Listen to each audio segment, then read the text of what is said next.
시편 66편 18절에 보면 내 마음에 죄악을 품으면 주께서 듣지 아니하시리라. 내 마음속에 죄가 있으면 하나님께서 듣지 않는다라고 말씀합니다. 나훔서 1장 7절에 보면 하나님은 자기에게 의뢰하는 자들을 아신다 이렇게 표현했거든요. 하나님은 자기를 의뢰하는 자를 아신다고 되어 있고, 역대하 16장에 보면 하나님의 눈은 온 땅을 감찰하셔서 전심으로 자기를 향하는 자를 위해서 능력을 베푸신다 이렇게 표현되어 있습니다. 자기를 의지하는 자를 아시고 감찰하셔서 자기에게 전심으로 향하는 자에게 능력을 베푼다고, 요한복음 4장에서는 참으로 예배하는 그때가 오는데 신령과 진정으로 예배하는 그때 아버지께서 이렇게 예배하는 자들을 찾는다고 하셨어요. 결국에 하나님은 찾으시는 분이고 아시는 분이고 전심으로 자기에게 향하는 자에게 능력을 베푸시는 분이죠. 그래서 사도행전 13장에 보면 내가 이세 아들 다윗을 만나니 내 마음에 합한 사람이다. 결국에 바로왕의 마음이 왜 강팍해 된 겁니까? 기본적으로 하나님을 모르는 사람입니다. 여호와가 누구냐? 나는 여호와 모른다. 우리 땅에 신 많으니까 그들 중에 하나 섬겨라. 그리고 이스라엘 민족을 압박하기 시작합니다. 결국에 하나님 앞에 좋지 못한 그 마음이 강팍한 상태입니다. 하나님의 경고를 받아들이지 않을 때 더 강팍한 쪽으로 나아가게 되겠죠. 자, 로마서 9장에 보면 이 바로왕의 마음, 이 바로왕이 강팍하게 됐다. 하나님께서 강팍하게 하셔서 강팍하게 되었다. 이걸 어떻게 이해할 거냐? 아주 중요한 단서가 로마서 9장에 있습니다. 로마서 9장 15절입니다. 모세에게 이르시되 내가 긍휼히 여길 자를 긍휼히 여기고 불쌍히 여길 자를 불쌍히 여기리라 하셨으니, 아까 말씀드렸습니다. 하나님은 주권을 갖고 계시다. 그 앞에 단서 붙이지 말라고. 색안경을 끼고 하나님을 보지 말라는 겁니다. 하나님 자체를 그대로 보라는 거예요. 하나님은 주권을 가지신 분이고 무엇이든지 마음대로 하실 수 있는 분입니다. 그런데 어떻게 움직이냐? 내가 긍휼히 여길 자를 긍휼히 여기고 불쌍히 여길 자를 불쌍히 여기리라. 그 다음에 18절. 그런즉 하나님께서 하고자 하시는 자를 긍휼히 여기시고 하고자 하시는 자를 강팍해 하시느니라. 그럼 강팍해 되는 이유가 뭐죠? 그가 하나님의 긍휼을 고대하지 않는 거예요. 하나님께로 가려고 하지 않는 거예요. 여러분들 복음서를 잘 읽어보십시오. 예수님께서 이 땅에 오셔가지고 많은 사람들을 고쳐주셨는데 그들 중에 상당히 많은 사람들이 이렇게 부탁합니다. 저를 불쌍히 여기소서. 계속 반복되는 게 불쌍히 여기소서. 원하시면 나를 깨끗게 하실 수 있나이다. 예수님 답이 뭐죠? 원하노니 깨끗함을 받으라. 하나님의 주권이 어떻게 움직여집니까? 긍휼히 여길 자에게 긍휼이 주어지는 쪽으로 움직인다는 거예요. 그런데 이 긍휼을 원하지 않으면 하고자 하시는 자를 강팍해 하시느니라. 그럼 사람의 마음이 왜 강팍하게 되는 거죠? 그 사람의 마음이 그쪽으로 흘러가고 있기 때문에 그런 거예요. 하나님은 의도적으로 사람을 악하게 만든다든지 의도적으로 선하게 만들지 않습니다. 하나님은 모든 사람에게 공평하십니다. 하나님의 긍휼을 고대하면 긍휼이 주어지게 돼 있고, 하나님 앞에 강팍한 마음을 갖고 있으면 강팍함이 주어지도록 돼 있는 거예요. 결국에 하나님의 것을 풍족히 받느냐 못 받느냐는 누구 때문입니까? 자기 때문입니다. 자기가 하나님의 긍휼을 막고 있는 거예요. 본인 스스로 하나님께로부터 오는 걸 막고 있는 거예요. 그러니까 안 되는 거예요. 왜 예수님께서 이 땅에 오셔서 여러 사람을 고친 내용을 그렇게 상세하게 기록하고 있을까요?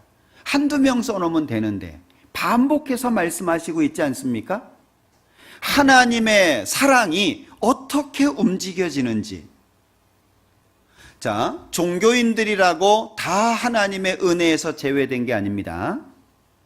종교인들 중에도 예수님을 믿은 사람이 있습니다. 그리고 고위 관직에 있더라도 예수님을 믿은 사람이 있습니다. 그런데 대부분의 종교가들은 예수님을 배척했습니다. 이유가 뭐죠? 예수님께 있는 게 아니에요. 그들 마음속에 있는 거예요. 신앙생활을 하다가 사람 간의 갈등이 생기면 에이, 교회 안 나가. 구원이 그 정도밖에 가치가 안 됩니까? 예수님이 나를 위해서 죽으셨고 3일 뒤에 부활하셨습니다. 많은 사람에게 나타나서 자기의 살아나심을 보여주셨습니다.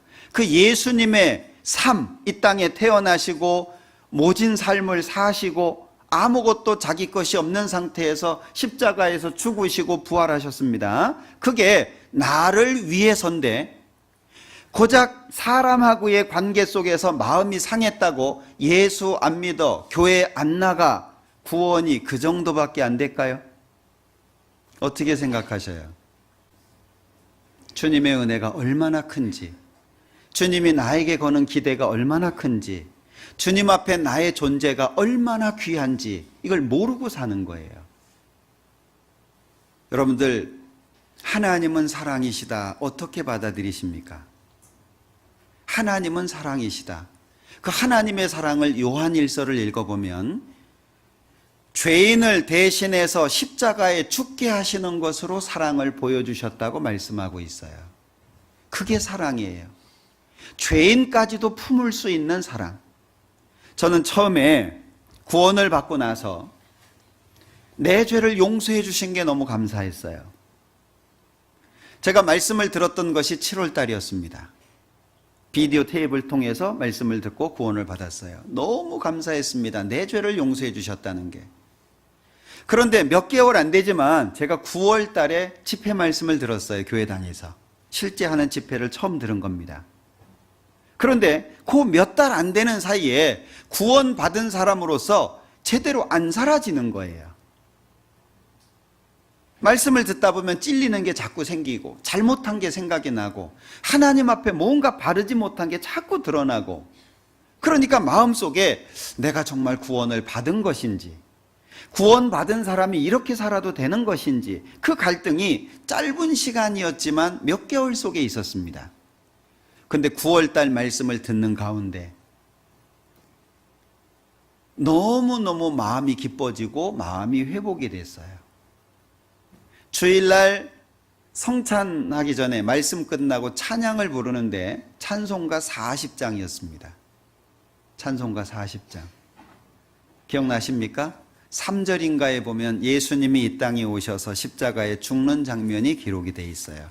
찬송가 40장에. 그 내용을 찬송을 같이 하는데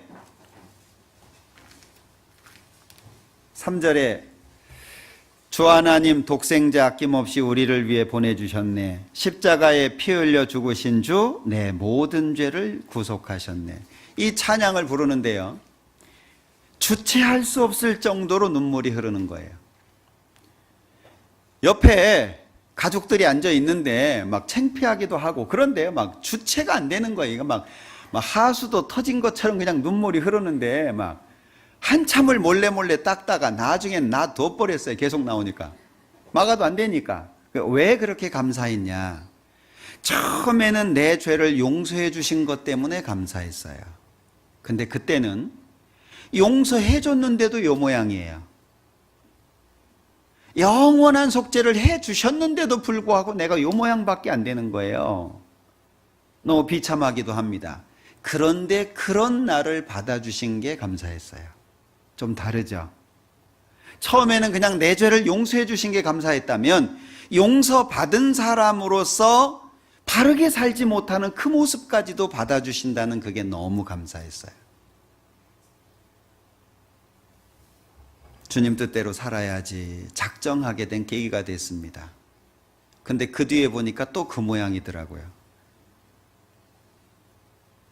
죄인까지도 용납하시는, 우리가 손가락질하는 저런 놈은 그런 사람들까지도 용납하시는, 그게 십자가잖아요. 우리는 그걸 알게 된 거예요. 하나님의 주권이 어떻게 움직여집니까? 하나님 마음대로? 하나님 하고 싶은 대로? 아닙니다.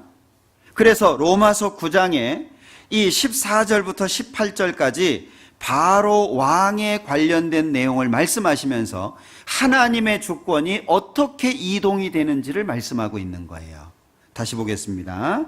9장 15절. 모세에게 이르시되 내가 긍휼히 여길 자를 긍휼히 여기고 불쌍히 여길 자를 불쌍히 여기리라 하셨으니, 그런즉 원하는 자로 말미암음도 아니요 다른 박질하는 자로 말미암음도 아니요 오직 긍휼히 여기시는 하나님으로 말미암음이니라. 주권이 누구에게 있죠? 하나님께 있다는 걸 말하는 겁니다. 그 주권이 어떻게 움직여집니까? 긍휼을 갈망하는 자에게 움직여지는 거예요. 앞부분에 말씀하는 걸 잘 이해하셔야 됩니다. 원하는 자로 말미암지도 아니요. 원해도 하나님 안 주시네, 그 뜻이 아닙니다. 주권이 하나님한테 있다, 그 얘기예요. 긍휼히 여기는 주권 자체가 하나님이 있고 사람에게 있지 않다, 그걸 말씀한 겁니다. 이걸 잘못 이해하면은요, 원하는 자로 말미암음도 아니요, 그러면 이거 뭐 하나님 맘대로네, 그래서 토기장이의 비유를 오해하기 시작한 거예요. 절대 그렇게 이해하시면 안 됩니다. 이것은 15절에 내가 긍휼히 여길 자를 긍휼히 여기고 불쌍히 여길 자를 불쌍히 여긴다. 주권이 하나님께 있는 것이지 원하는 자에게 있는 것도 아니고 다른 박질하는 자에게 있는 것도 아니고 오직 하나님께 있다. 그런데 그 하나님의 주권이 어떻게 움직여지냐? 18절. 그런즉 하나님께서 하고자 하시는 자를 긍휼히 여기시고 하고자 하시는 자를 강팍해 하시느니라. 하나님의 주권이 사람의 마음의 방향과 긴밀하게 연결되어 있다, 그 얘기입니다. 정말 하나님의 긍휼을 얻기를 원하십니까? 갈망하십시오. 하나님은 절대 거짓말하거나 우리를 실망시키지 않으십니다. 하나님의 은혜를 맛보고 싶습니까? 정말 그 하나님의 은혜에 젖어서 눈물을 흘리며 하나님을 찬양하기를 원하십니까? 그렇다면 눈에 보이는 이것저것 다 내려놓고 하나님을 바라보고 갈망하십시오. 그 소망이 반드시 이루어질 겁니다. 사람 때문에, 환경 때문에, 어떤 이유 때문에 우리의 마음이 나빠지는 걸 막아야 돼요. 저는 가끔 기도합니다. 하나님, 제 마음이 항상 하나님 앞에 좋은 상태로 있도록 붙잡아 주십시오. 왜? 잘 생각해 보니까 제 마음을 제가 붙들 수 있는 게 아니더라고요. 누가 노래하잖아요. 내가 왜 이런지 몰라. 자기도 몰라요. 자기 마음을 자기도 몰라요. 안 그러고 싶은데 그래요. 네? 부부 사이에도 좋은 말로 화해하고 싶은데 화해가 잘 안 되잖아요. 그죠? 좋은 말 한다고 했는데 성질 내버리고 뒤돌아서 가지고 아이고 이게 아닌데 내 그러려고 한 게 아닌데, 네? 그러잖아요. 그래서 전 가끔 문자를 보내거나 가끔 그러거든요. 할 수 없는 말을 할 수 있는 게 글이잖아요. 글. 네? 또 글은 일방적으로 내가 보낼 수 있으니까 이 대화를 하다 보면은요, 한번 꼬이면 이게 회복이 잘 안 돼요. 그죠? 남편이 미안하다고 얘기하고 싶어요. 저기 있잖아. 그러면 이제 이쪽에서 받아주는 게 중요하잖아요. 있긴 뭐가 있어요. 그러면 이제 마음이 이제 바뀌죠. 그럼에도 불구하고 그게 아니고 내가 미안하다고 얘기하려고 했어, 이러긴 정말 쉽지 않은 것 같아요. 네? 주님이 오셔서 변화되기 전까지는 그게 참 어려울 것 같아요. 서로의 마음이 잘 맞아야 될 거 아니에요? 그러면 이제 아이 됐다 생각하고 이제 말아버리기도 하잖아요. 그러니까 우리 마음이 참 어려운 것 같아요. 내 마음을 내가 어쩔 수가 없어요. 이걸 잘 못 잡겠어요. 그래서 자주 기도합니다. 하나님, 제 마음을 붙잡아 주십시오. 항상 좋은 상태로 있을 수 있도록 내 마음을 붙잡아 주십시오. 그 기도를 참 많이 하게 됩니다.